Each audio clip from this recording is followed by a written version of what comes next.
Assalamualaikum warahmatullahi wabarakatuh. Kembali lagi di channel Berita Mistis. Untuk kisah kali ini masih melanjutkan dari kisah yang sebelumnya. Sebuah kisah yang diambil dari KBM dari tulisannya Puji Kejora.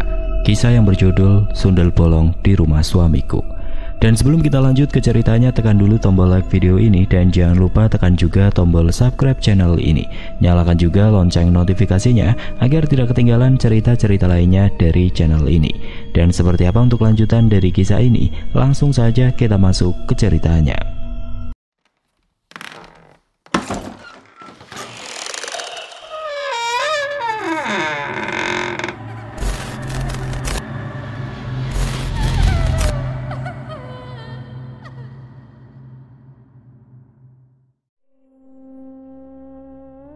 Aku berdiri di sebuah toko perhiasan yang mewah. Pintu depannya saja dijaga oleh dua pria berseragam. Mobil-mobil mewah berjajar di area parkir. Aku jadi insecure. Ngapain coba ke tempat ini naik ojek? Seketika dua penjaga pintu menatapku tanpa berkedip. Setelah menghela nafas sejenak, aku memutuskan untuk masuk ke dalam toko. Dengan penuh senyuman, aku mulai membuka pintu. Aroma khas pengharum ruangan bercampur dengan dinginnya udara AC seketika tercium. Meski ragu-ragu, aku tetap melangkah dan menemui seorang penjaga toko wanita. "Selamat datang, ada yang bisa saya bantu?" Akan tetapi aku justru tertarik pada berbagai macam perhiasan indah yang terpampang di etalase. "Silakan dipilih, Ibu, boleh dilihat dulu." Perempuan itu sangat ramah padaku. Enggak mbak, saya kesini bukan untuk membeli perhiasan." Lalu aku mengeluarkan cincin bermata biru tersebut dari saku dan meletakkannya di depan si penjaga wanita. "Saya menemukan cincin ini dari informasi yang saya terima. Toko ini salah satu toko perhiasan yang menerima desain sesuai pesanan." "Betul sekali, Bu."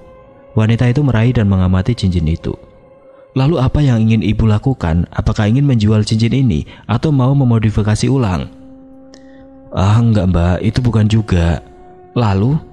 "Saya ingin tahu siapa pemilik cincin itu. Saya yakin kalau pemiliknya pasti membuat cincin ini di sini. Saya hanya ingin mengembalikannya pada yang punya." "Oh," wanita itu mengangguk. "Tunggu sebentar ya Bu. Untuk yang berkaitan dengan data pelanggan, saya izin dulu sama atasan saya." "Oh iya, silakan Mbak. Saya benar-benar minta tolong." "Iya Bu, Ibu bisa menunggu di sana." Dia menunjuk deretan kursi tunggu di dekat jendela toko. Lalu wanita itu berlalu membawa cincin tersebut. Aku pun menuju kursi tunggu dan duduk dengan tidak tenang. Sesekali aku mengamati toko yang terlihat bersih dan rapi. Perpaduan cat putih, abu dan emas membuat toko ini terkesan sangat mewah. Seorang pria yang usianya mungkin seusiaku keluar dari sebuah ruangan bersama dengan perempuan penjaga tadi. Sesekali dia melirikku lalu perlahan menghampiri. Aku pun segera bangkit saat pria itu hampir sampai di tempatku duduk. "Maaf, benar Anda yang membawa cincin ini?" "Benar Pak, saya menemukannya di suatu tempat dan saya ingin mengembalikan cincin itu pada pemiliknya." Pria itu menatapku, lalu beralih menatap cincin di tangannya. Dapat aku dengar helaan nafasnya yang berat sebelum akhirnya dia justru duduk di kursi tunggu dengan wajah lesu. Aku pun kembali duduk di sebelah pria itu. Perlahan dia pun mulai bercerita. "Aku sengaja memesan pegawaiku untuk membuat desain cincin ini sebagai hadiah pernikahan untuk adikku." Pria itu menyandarkan tubuhnya ke kursi dan menatap langit-langit. "Namun ternyata adikku justru memilih pergi dari rumah daripada menikahi pria yang dipilihkan orang tuaku."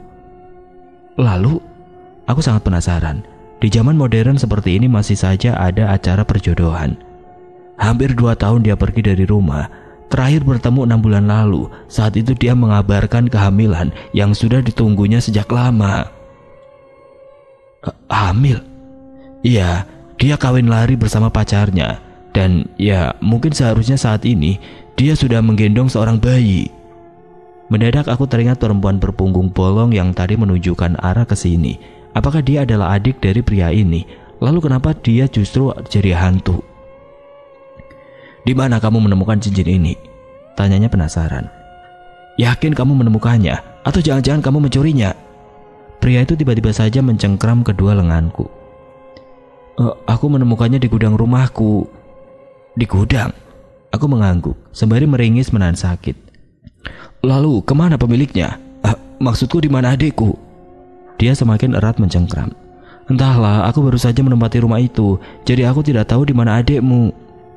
Dia menatap kedua mataku, seolah sedang mencari sesuatu di sana. Lalu dengan perlahan dia melepaskan cengkeraman di lenganku. Maaf, pria itu memaksakan senyumnya. Enggak apa-apa pak, saya yang minta maaf karena membuat bapak ingat dengan adiknya yang hilang. Pria itu menatapku sembari tersenyum. Jangan panggil pak, saya belum punya anak. Oh begitu, maaf. Tiba-tiba saja dia mengulurkan tangannya ke arahku. Tidak ingin disangka sombong, aku pun membalas uluran tangannya. Saya Abimanyu, panggil saja Bima. Saya Maya. Sesekali aku melirik Bima yang tersenyum ke arahku. Entahlah, aku merasa senyumnya sedikit aneh. Cantik, celetuk Bima. Apa pak? Bima? Enggak, nama kamu cantik, ucapnya dengan membuang pandang ke arah lain. Aku bangkit dari kursi. Baiklah, karena ternyata cincin itu milik adik kamu, jadi aku sudah tidak ada kepentingan lagi di sini. Lalu, Bima ikut bangkit. Ya, saya pamit pulang. Pria berlesung pipi itu melirik arloji di tangan kirinya. Sudah waktunya makan siang, bagaimana kalau saya traktir makan di restoran dekat sini? Ya hitung-hitung rasa terima kasih saya karena kamu sudah mengembalikan cincin ini. Juga permintaan maaf karena tadi nggak sengaja menyakiti kamu. Aduh maaf saya... Belum selesai bicara, suara perutku yang keroncongan tiba-tiba saja terdengar nyaring. Bima seketika memandangi perutku. Begitu pula denganku yang lalu menutup perutku dengan tas yang kubawa. Maaf.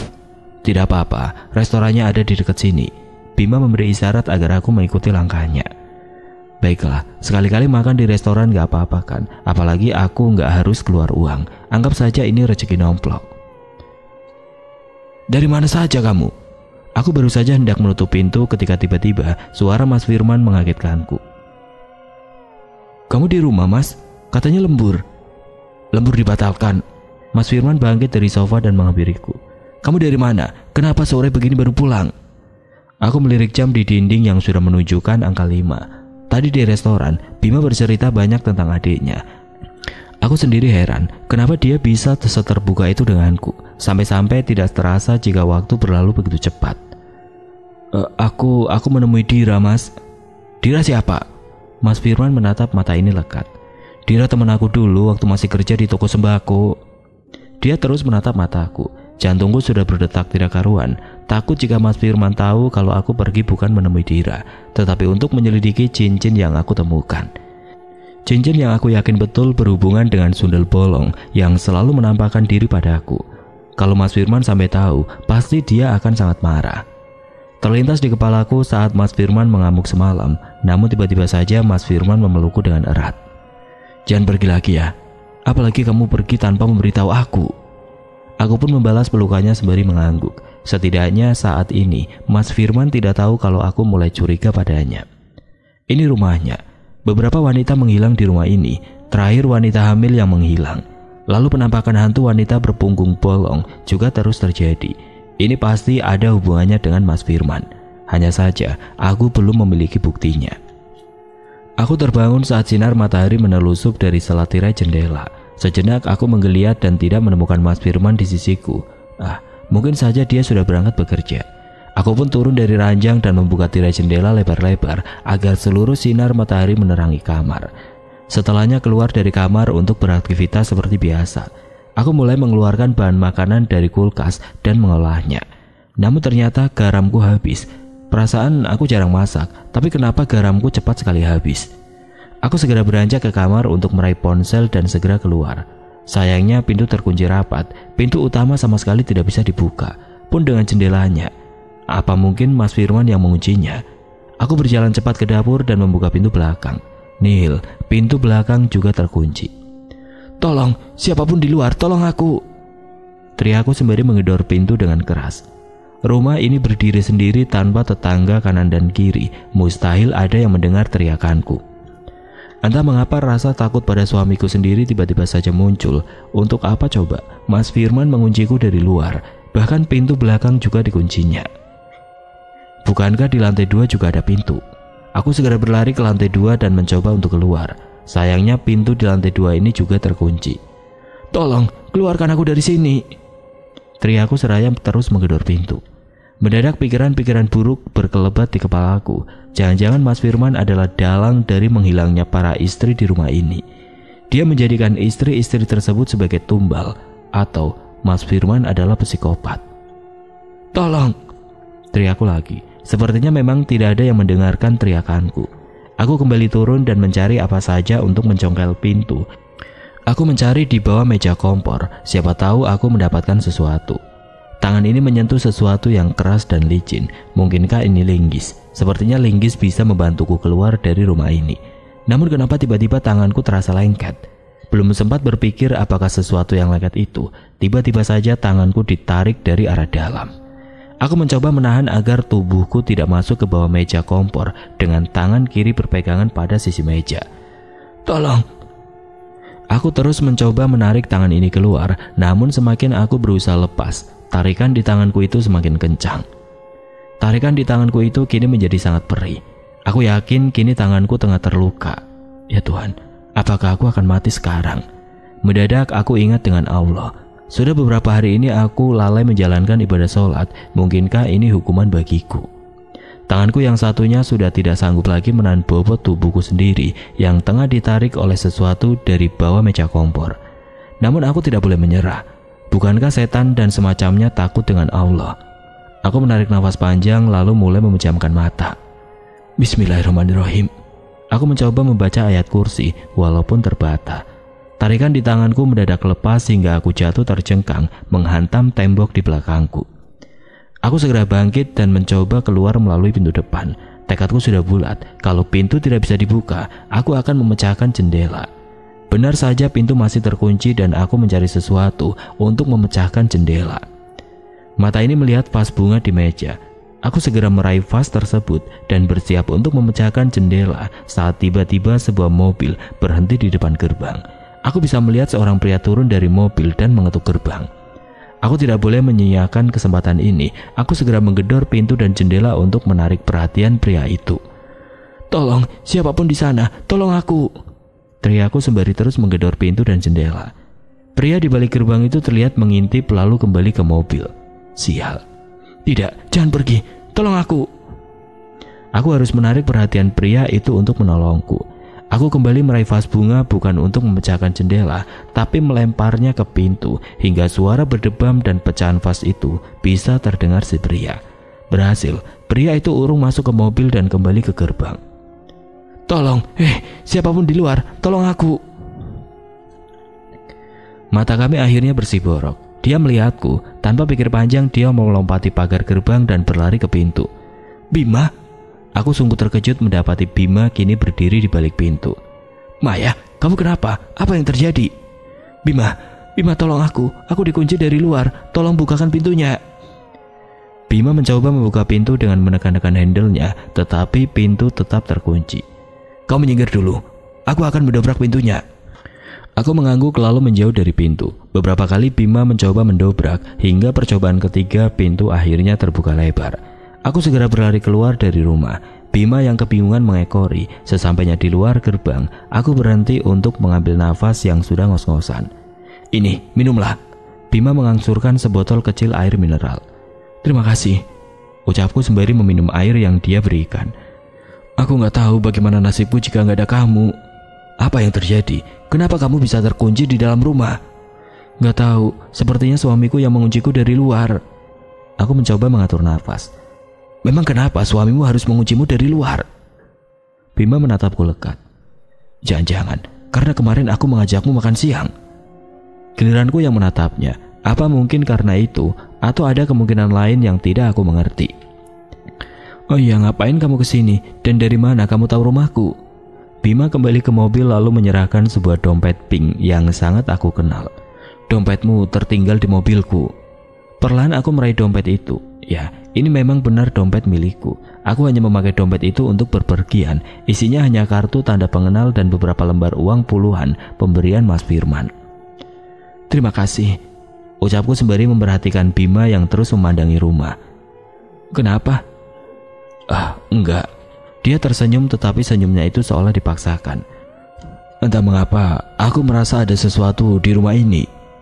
"Sesuatu?" "Ya, seperti ada yang menarikku untuk masuk." Kau ingin masuk? Belum sempat menjawab, mobil Mas Firman datang dari kejauhan dan berhenti di depan kami. Dengan wajah memerah, pria itu menarik kerah Bima. Ada hubungan apa kamu dengan istriku? Tanyanya dengan suara menahan amarah. Mas, hentikan, kamu salah sangka mas. Aku mencoba melepas tangan Mas Firman. Jawab. Mas Firman masih memandang Bima dengan tatapan garangnya. Sabar mas, aku dan Maya gak ada hubungan apa-apa. Bohong. Mas, kamu apa-apaan sih? Malu dilihat tetangga. Mas Firman menepis tanganku yang berusaha melepaskan tangannya dari kerah Bima hingga aku jatuh terjerembab. Dahiku mengenai roda pintu gerbang. Seketika rasa sakit dan perih menjalar. Aku mengusap dahi yang tiba-tiba terasa basah. Darah. Maya. Mas Firman melepas kerah Bima dan berlari menghampiriku. Berhenti mas. Aku mencoba bangkit sendiri meskipun kepala terasa pusing. Maya, maafkan aku. Cukup mas. Aku menuding wajah Mas Firman. Kau keterlaluan. Sayang, aku hanya gak suka ada laki-laki lain yang mendekatimu. Aku melangkah masuk ke rumah setelah sebelumnya meminta Bima untuk pulang. Aku tidak mau kehadiran Bima justru membuat suasana semakin kacau. Sayang, aku minta maaf, aku hilaf. Ucap Mas Firman saat aku tengah membersihkan luka di dahiku dengan kapas dan alkohol di depan cermin rias. Aku fokus mengobati luka dan sama sekali tidak mengindahkan kata-kata Mas Firman. Dia hendak mendekat, tapi aku segera menghindar. Sayang, cukup mas. Aku bangkit. Setelah apa yang terjadi, aku semakin sadar kalau aku benar-benar belum mengenalmu. Kadang kamu baik dan sayang, tetapi terkadang kamu juga menyeramkan. Aku menghela nafas sejenak. Siapa kamu sebenarnya mas? Sayang, dengerin dulu penjelasanku. Penjelasan? Oke. Aku kembali duduk. Sekarang jelaskan kenapa kamu mengunciku dari luar, membuat aku ketakutan setengah mati. Aku apa mas? Ayo jelaskan. Aku hanya gak mau kamu keluar rumah dan mendengar hal buruk tentang rumah ini. Apa salahnya mendengarkan mereka mas? Atau jangan-jangan kamu... Enggak sayang, bukan aku pelakunya. Bukan aku yang menculik dan membunuh istri-istri yang ngontrak rumah ini. Seketika bibir ini keluh. Mendadak tubuhku gemetar hebat. Apa katanya tadi? Menculik dan membunuh. Bukan aku sayang, aku bersumpah. Bukan aku yang melakukan semua itu. Dari mana kamu bisa menyimpulkan kalau istri-istri itu diculik dan dibunuh? Suaraku mulai bergetar. Ya, aku hanya menebaknya saja Maya. Menebak? Mas Firman semakin mendekat dan aku semakin tersudut karena di belakang tubuhku adalah cermin rias. Tanganku refleks mencari sesuatu yang bisa aku gunakan untuk membela diri. Sayang, kamu percayakan sama aku. Kini tidak ada jarak lagi di antara kami. Mas Firman menatapku, entah karena aku ketakutan atau salah lihat. Aku melihat senyuman di sudut bibir Mas Firman. Kenapa diam sayang? Kamu percayakan sama aku? Aku gak tahu mas. Kenapa gak tahu? Kamu gak percaya sama aku? Kamu gak percaya dengan suamimu sendiri ah? Mas Firman mencengkeram kedua lengan dan menatapku dengan tatapan aneh. Sakit mas. Mendengarku merintih, Mas Firman justru semakin erat mencengkeram lenganku. Kenapa? Kamu gak percaya sama aku Maya? Kenapa? Hentikan mas, sakit. Mas Firman terus mencengkeram hingga aku meneteskan air mata karena merasakan sakit yang teramat sangat. Dengan tiba-tiba Mas Firman melepaskan cengkeraman tangannya, membuat aku seketika hampir jatuh. Namun aku masih bisa menguasai diri hingga tidak sampai jatuh ke lantai. Maaf Maya, maaf. Perangai Mas Firman benar-benar aneh. Aku terpaksa mengangguk dan memaksakan senyum supaya Mas Firman tidak lagi berbuat kasar. Sayang, lihatlah, aku sudah memasak makan malam untuk kita. Mas Firman menghampiriku yang tengah meringkuk di kamar. Aku sungguh takut keluar dan berpapasan dengan suamiku sendiri. Terkadang dia baik, sangat baik. Bahkan aku merasa aku adalah wanita paling beruntung karena bisa memilikinya. Namun terkadang Mas Firman mengerikan. Dia bahkan masih bisa tersenyum saat mencengkram lenganku. Sayang, Mas Firman menarik pelan tubuhku dan membuatku terduduk di tepi ranjang. Kamu kenapa? Sakit? Dia memegang dahiku. Aku gak apa-apa mas. Kamu yakin? Aku hanya mengangguk. Kalau begitu kamu di sini saja, biar aku bawakan makan malam ke kamar. Gak perlu mas, kita makan malam di ruang makan saja. Aku ikut bangkit dan mengekori Mas Firman ke ruang makan. Ternyata dia sudah memasak banyak makanan. ayam goreng, sambal, sayur sop, mie goreng, dan capcay. Sudah mirip prasmanan di dalam kondangan. "Kamu masak sebanyak ini, Mas?" Aku duduk di salah satu kursi. "Iya, spesial buat kamu." "Buat aku?" Mas Firman menghela nafas sejenak. Setelahnya dia menghampiri lalu memegang tanganku. "Anggap saja ini permintaan maafku, karena tadi membuatmu ketakutan dan juga kesakitan." Mata Mas Firman menatap lekat ke mataku. Aku bimbang antara memaafkan atau tidak. Namun ketika ingat perangai Mas Firman yang bisa dengan cepat berubah, aku pun terpaksa mengangguk.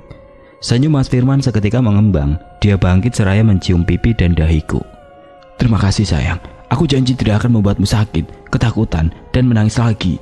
Aku mengangguk mengerti. Mas Firman lalu duduk di dekatku sembari menyiapkan makan malam ke dalam piring.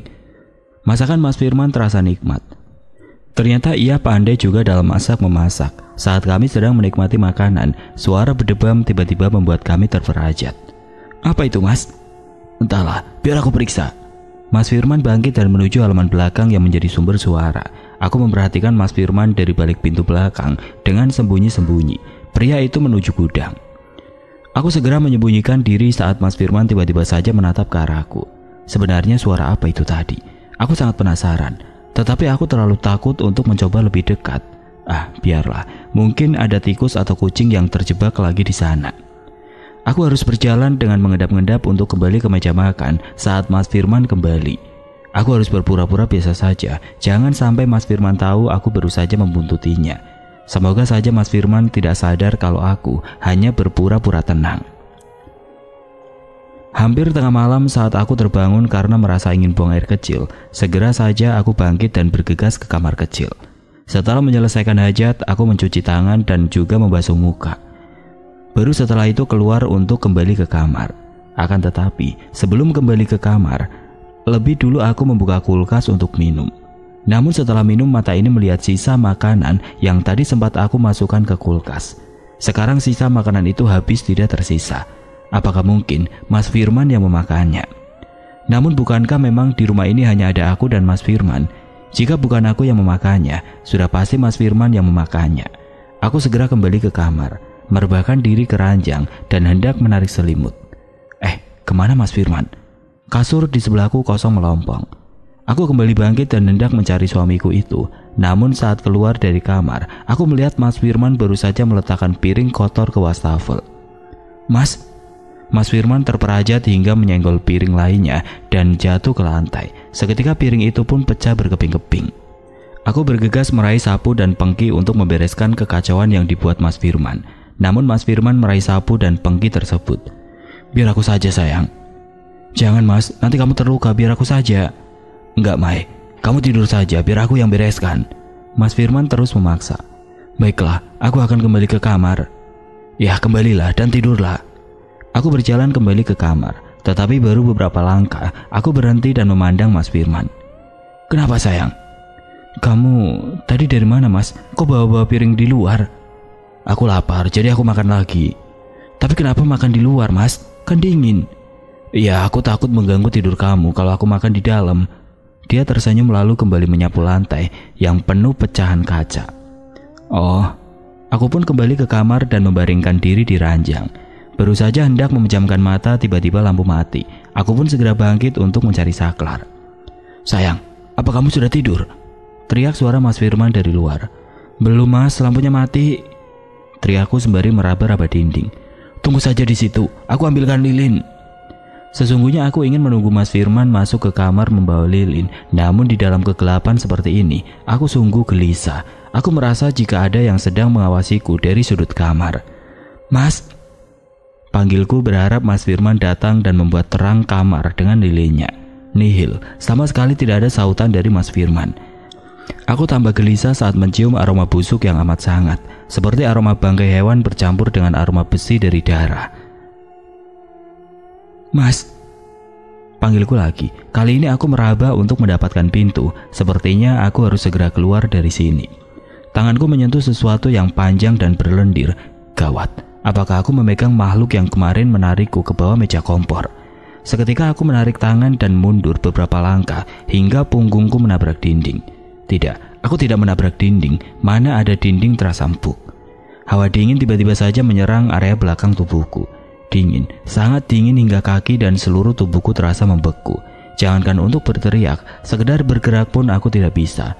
Aku yakin betul sesuatu yang ada di belakang tubuhku itu sedang bergerak. Ya, dia bergerak ke depanku. Dapat kulihat sosok wanita dengan wajahnya yang pucat tengah menatapku lekat. Guratan-guratan hitam yang menghiasi wajahnya itu membuatku semakin ketakutan. Apalagi ketika melihat darah yang mengucur dari kepalanya.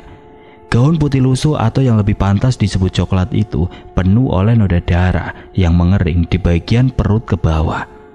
Aku membeku. Mataku seolah terpaku untuk terus menatap matanya. Mata yang hampir keluar dari tempatnya itu perlahan berubah. Pelan tapi pasti, mata itu kembali seperti mata manusia biasa. Pun dengan wajah dan pakaian sosok itu berubah menjadi layaknya manusia yang masih hidup, cantik dan bersih. Sosok perempuan itu tengah kerepotan mengangkat jemuran. Hujan yang datang tiba-tiba membuatnya kepayahan, apalagi dengan kondisinya yang tengah hamil besar. Sesekali dia mengelus perut buncitnya. "Sabar ya sayang, ibu cuma mau angkat jemuran, habis ini kita rebahan lagi," ucapnya seraya tersenyum. Dia terlihat sangat bahagia. Hingga tiba-tiba ada sesosok lelaki yang memukulnya dengan balok kayu hingga jatuh tertelungkup di tanah. Wanita itu pingsan. Sosok pria berjaket hitam itu tidak terlihat wajahnya karena tertutup bayangan topi. Akan tetapi aku bisa melihat senyumnya yang licik. Pria itu lalu menyeret tubuh wanita hamil tersebut ke gudang di belakang rumah. Sesekali pria itu berhenti untuk menarik nafas dan kembali menyeret wanita itu hingga benar-benar masuk ke gudang. Tiba-tiba saja gelap. Rupanya aku kembali ke dalam kamar. Sosok perempuan menyeramkan itu masih di depanku. Mulutnya yang berlumuran darah itu bergerak mengucapkan kata-kata yang jika aku perhatikan adalah kata pergi. Tiba-tiba mata sosok perempuan itu memerah, rambutnya yang panjang melambai seolah tertiup angin yang kencang. Sementara darah yang mengucur dari kepalanya kian deras hingga membasahi lantai yang kupijak. "Pergi, pergi, pergi!" Aku yang seolah dapat kekuatan baru pun segera berlari keluar dari kamar. Tanpa memandang ke belakang lagi, aku keluar dari rumah. Aku bahkan sampai tidak memakai alas kaki saat keluar dari rumah. Tidak peduli dengan teriakan Mas Firman yang terus memanggil namaku. Mungkin suamiku itu kini juga mengejarku. Entahlah, aku hanya ingin pergi sejauh mungkin dari rumah tersebut. Hingga tiba-tiba aku tidak sengaja menabrak seseorang saat berlari. Mbak Maya kenapa?" Aku menatap seseorang tersebut yang rupanya adalah Bu Farida, ketua RT setempat.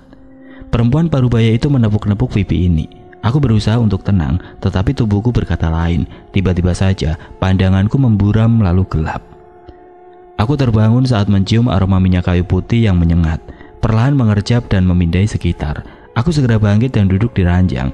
Mas Firman masuk sembari membawa segelas air putih. "Kamu udah bangun sayang?" "Mas Firman, kenapa aku ada di kamar? Bukannya tadi aku..." "Tadi kenapa?" Dia duduk di tepi ranjang seraya mengangsurkan segelas air yang dia bawa. "Tadi itu..." "Minum dulu, kamu kayak habis mimpi dikejar setan." Karena memang kehausan, aku pun meminum air yang dibawa Mas Firman. Rasa segar seketika membasahi tenggorokan. Setelah habis, aku menyerahkan kembali gelas kosong pada Mas Firman. "Kenapa aku bisa di kamar, Mas?" Maksudnya?" Mas Firman yang sudah bangkit kembali duduk di tepi ranjang. "Maksud aku, bukannya semalam aku berlari keluar rumah?" "Lari keluar rumah?" Dahi pria tampan itu mengernyit. "Kamu pasti bermimpi sayang. Semalam saat mati lampu, aku masuk ke kamar membawa lilin dan kamu udah tidur." "Tidur?" "Iya, mana ada orang tidur lalu keluar rumah. Kamu itu mimpi." Mas Firman kembali bangkit. "Sudah, kamu istirahat saja. Sepertinya badan kamu demam. Biar aku yang menggantikan tugas kamu mengurus rumah." Aku mengangguk lemah. Mas Firman pun beranjak keluar kamar dan menutup pintunya. Aku hendak kebangkit, tetapi kaki terasa sakit. Sebuah luka gores di lutut membuatku meragukan jika yang terjadi semalam adalah mimpi. Pun dengan luka di telapak tangan yang terjadi akibat terjatuh saat menabrak Bu Farida. Bu Farida, ya, aku harus menemui Bu Farida. Aku yakin betul kalau apa yang kualami semalam adalah nyata. Pasti ada sesuatu yang disembunyikan Mas Firman. Hanya Bu Farida yang mengetahui apakah semalam aku bermimpi atau tidak. Esok harinya Mas Firman sudah berangkat bekerja. Sementara aku keluar rumah untuk menemui Bu Farida. Aku pergi dengan berjalan kaki karena jarak rumahku dengan Bu Farida tidaklah jauh. Namun aku terpaku saat melihat Bu Farida begitu banyak orang. Bendera kuning pun berkibar di teras rumahnya. Aku benar-benar terkejut melihat ada yang meninggal di rumah Bu Farida. Kira-kira siapakah yang meninggal? "Mbak Maya, mau melayat juga kan? Ayo masuk," ajak salah seorang ibu. "Memang siapa yang meninggal, Bu?" "Loh, Mbak Maya nggak denger tadi waktu diumumin di masjid?" Aku menggeleng karena memang tidak mendengar sama sekali kalau ada warga yang meninggal dunia. "Yang meninggal Bu Farida, Mbak." Aku melotot tidak percaya. Bu Farida? Bagaimana bisa?" "Namanya juga takdir, Mbak. Bu Farida ditemukan tewas di tepi jalan raya. Sepertinya korban tabrak lari." "Tidak, ini tidak mungkin. Semalam aku bertabrakan dengan Bu Farida di jalan komplek. Bagaimana bisa ditemukan tewas di tepi jalan raya?" "Ayo, Mbak Maya mau ikut takziah atau enggak?" tanya ibu tersebut. "Iya, Bu, tetapi saya ganti baju dulu." Aku segera kembali ke rumah dan mengganti pakaianku dengan gamis dan hijab putih. Saat mengganti pakaian, aku melihat luka gores di kaki. Ini adalah luka karena aku jatuh menabrak Bu Farida semalam. Lalu luka di tangan ini juga luka karena akibat yang sama. Kenapa bisa tiba-tiba Bu Farida meninggal? Aku tahu kematian adalah hal yang pasti terjadi pada siapa saja. Yang membedakan hanyalah waktu dan akibat kenapa kematian itu menghampiri kita. Namun kematian Bu Farida ini terkesan aneh. Apakah mungkin ada seseorang yang sengaja menghilangkan nyawa Bu Farida? Setelah selesai berganti pakaian, aku segera kembali ke rumah Bu Farida. Di sana bersama dengan ibu-ibu lainnya, aku membacakan Yasin sebagai doa pengantar tidurnya yang terakhir. Kami semua khusyuk dalam berdoa dan memintakan ampunan untuk almarhumah. Aku baru saja hendak keluar dari rumah Bu Farida saat Bu Nur, pemandi jenazah setempat meraih tanganku. "Apa kamu yang namanya Maya?" tanyanya dengan tatapan mata setajam silet. "Bener, saya Maya." "Bisa minta tolong?" "Tolong apa, Bu? Sekiranya bisa, pasti saya tolong." "Tolong bantu saya memandikan jenazah Bu Farida." Dek, memandikan jenazah. Seumur-umur aku sama sekali belum pernah memandikan jenazah. Baru lihat mayat dibungkus kain kafan saja aku sudah ketakutan, apalagi jika harus memandikan jenazah. Apa tidak ada lagi orang selain saya, Bu?" Aku meringis tidak enak hati. "Lainnya sedang berhalangan. Anak-anak Bu Farida juga belum sampai semua. Jadi saya mohon, bantu saya." Dengan berat hati aku mengangguk. Lalu Bu Nur menarik tanganku agar mengikutinya ke tempat memandikan jenazah. Di dalam sana jenazah Bu Farida sudah terbaring dengan tutup kain jarik. Wajahnya sangat pucat. Dari kepalanya terus saja mengucur darah. Takut-takut aku masuk dan berdiri di samping jenazah. Wajahnya yang pucat mengingatkan aku pada sosok perempuan berpunggung bolong yang sering menampakkan diri di rumah. "Siap ya, Mbak? Mbak Maya, jangan berhenti baca zikir ya, Mbak." Aku mengangguk. Lalu seorang perempuan lain ikut masuk membawa sabun mandi yang sudah dihancurkan dan juga kapas. Tidak lama Bu Nur mulai menyiram jenazah dengan air. Aku bertugas menyabuni jenazah dengan sabun yang sudah dihancurkan. Sementara perempuan bernama Ida tadi membersihkan luka di kepala Bu Farida. Aku tidak berhenti berzikir seraya membersihkan si mayit. Akan tetapi tiba-tiba saja kepalaku pusing. Rasa mual kian menjadi-jadi. Setiap membaca zikir, aku merasakan mual yang teramat sangat. Namun sebisa mungkin aku harus menahannya. Hingga prosesi memandikan jenazah selesai, baru aku bisa berlari ke toilet si empunya rumah. Bu Nur menghampiriku setelah aku keluar dari kamar mandi. Dia menarikku masuk ke sudut rumah yang sepi. "Apa selama ini kamu diganggu oleh makhluk halus?" tanyanya dengan menatap mataku lekat. Dari mana ibu tahu?" "Saya ini pemandi jenazah. Hal tidak wajar sering terlihat oleh saya, dan saya melihat sosok perempuan di belakang tubuhmu tadi." "Iya, Bu. Sejak pindah ke sini saya terus diteror wanita dengan punggung bolong." "Sundel bolong?" "Iya." Aku berpikir sejenak. Apakah ibu bisa mengusirnya? Saya capek diteror terus. "Saya tidak bisa mengusir makhluk halus. Yang bisa mengusirnya itu diri kamu sendiri." "Bagaimana caranya?" "Mendekatkan diri pada Tuhan, Allah Subhanahu wa Ta'ala." Aku termenung. Sejak tinggal di rumah Mas Firman, aku jadi jarang sholat. Tubuh rasanya berat. Dan kalau diingat-ingat, sepertinya aku lebih sering tidur. Bu Nur menepuk-nepuk lenganku pelan sebelum akhirnya pergi meninggalkanku. Selesai prosesi pemakaman, aku segera pulang. Teringat akan pesan Bu Nur tadi siang, aku segera mandi dan berwudu. Adzan zuhur baru saja berkumandang, secepatnya aku harus melaksanakan sholat. Selesai berwudu, aku segera masuk ke kamar dan mulai melaksanakan kewajibanku dengan khusyuk.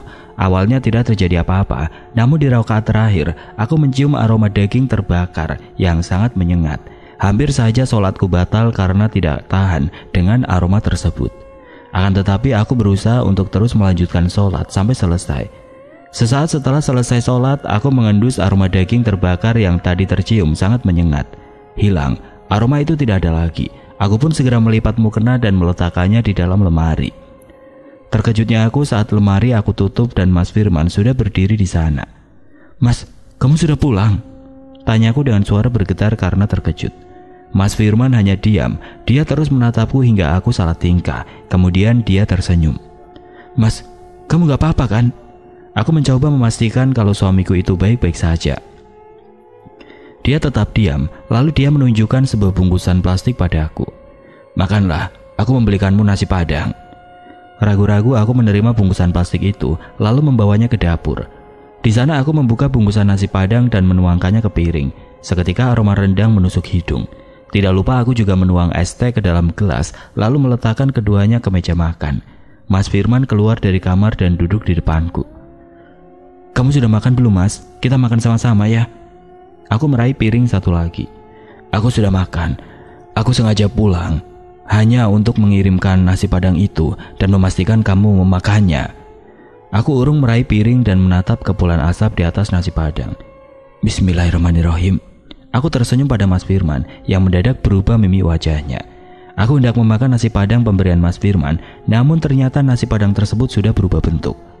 Masih berupa nasi, tetapi lauk pauknya sungguh membuat perut mual. Kuah darah dengan potongan jari manusia. Puluhan belatung mulai menggeliat keluar dari potongan jari itu. "Kenapa berhenti? Ayo makan." Mas Firman menatapku dengan tersenyum. "Ada apa ini? Kenapa jadi aneh seperti ini? Sebenarnya apa yang sedang Mas Firman rencanakan? Bagaimana mungkin aku memakan makanan menjijikan seperti itu?" "Ayo makan, Maya." Mas Firman terus memaksaku untuk makan. Tanganku bergetar saat sendok mulai menyentuh nasi penuh darah itu. Mas Firman tidak berhenti menatapku. Dia terus memperhatikan sendok yang kini sudah terisi penuh oleh nasi dengan kuah darah dan lauk potongan jari manusia. Jantungku semakin berdetak tidak karuan saat makanan menjijikan itu hampir sampai di mulut. Aroma busuk dan anyir menyeruak, membuat perut ini seketika mual. Tok tok tok. Syukurlah aku segera meletakkan sendok berisi makanan menjijikan itu ke piring dan segera bangkit. Mas Firman menarik tangan hingga aku jatuh terduduk. "Tetap di sini, biar aku yang membukakan pintunya." "Permisi, paket." Mas Firman berjalan ke arah pintu. Melihat ada kesempatan, aku segera membuang makanan pemberian Mas Firman. Setelahnya aku bergegas mengikuti Mas Firman yang sedang membuka pintu. "Selamat siang, Pak, dengan Bapak Firman?" Tanyanya sembari melihat alamat dan nama yang tertempel di paket yang dia bawa. "Benar, ini paketnya, Pak." Kurir itu menyerahkan sebuah kotak pada Mas Firman. Setelah menyerahkan paket itu, kurir tersebut langsung pergi. "Apa itu, Mas?" Tanyaku penasaran. "Bukan apa-apa." Mas Firman kembali masuk, meninggalkan aku sendiri di teras. Saat hendak masuk ke rumah, aku melihat seseorang tengah berdiri di gerbang. Aku memincing untuk memastikan kalau aku tidak salah lihat. "Bima?" Bima terlihat seperti orang bingung. Dia mundar-mandir di jalan depan rumah sambil sesekali bersembunyi. Sejenak aku memastikan Mas Firman tengah sibuk dengan paketnya yang baru datang di halaman belakang. Setelah pasti aman, aku segera keluar menemui Bima. Pria itu terkejut saat menatapku. Lalu tanpa aba-aba dia menarik tangan dan membawaku ke mobilnya yang terparkir lumayan jauh. "Ada apa ini?" "Aku harus masuk ke rumahmu." "Kalau mau masuk ya masuk aja, kenapa harus mengendap-endap seperti orang yang mencuri?" Aku merapatkan tubuh ke kap mobil.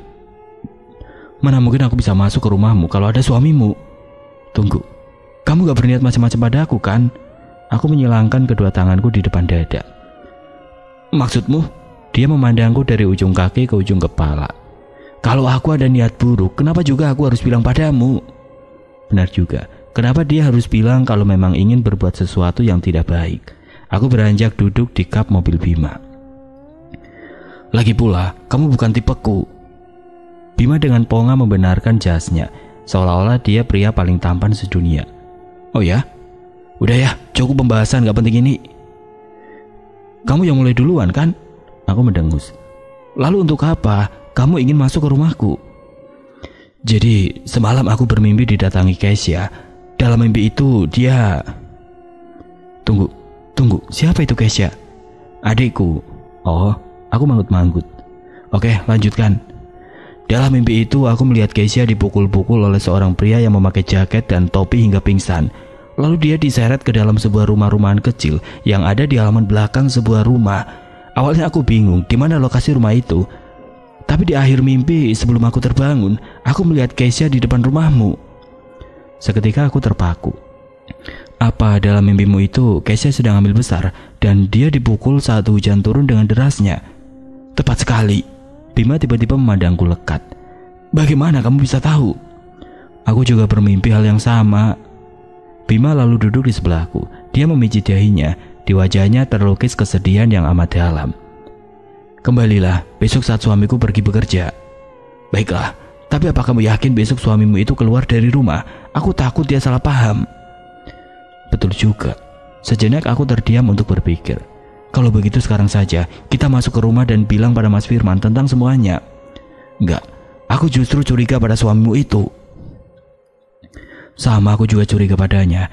Tadi aja dia membelikanku nasi padang. Dan kamu tahu, setelah aku berdoa, nasi itu berubah. Bukan lagi nasi padang, tapi nasi dengan kuah darah dan potongan jari manusia. Apa jangan-jangan suami kamu? Kami saling pandang dengan pikiran masing-masing. Entahlah, aku tidak tahu. Oke teman-teman, sampai di sini dulu ceritanya. Nantikan kelanjutan kisah ini di video berikutnya. Agar tidak ketinggalan, klik tombol subscribe channel ini dan nyalakan lonceng notifikasinya. Wassalamualaikum warahmatullahi wabarakatuh.